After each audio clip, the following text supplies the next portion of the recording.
بسم اللہ الرحمن الرحیم۔ بخار کو برا بلا مت کہو۔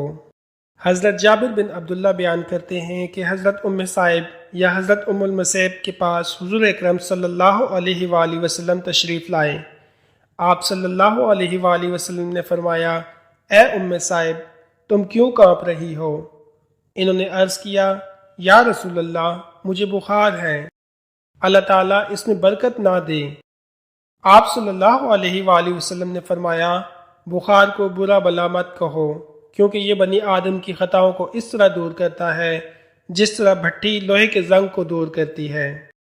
پس غور کا مقام ہے کہ اس میں برکت نہ دے یہ کوئی بیہودہ یا گالی نہیں، لیکن اس کے باوجود رسول اللہ صلی اللہ علیہ وآلہ وسلم نے اس کو گالی سے تشبیہ فرمایا اور سختی سے منع فرما دیا۔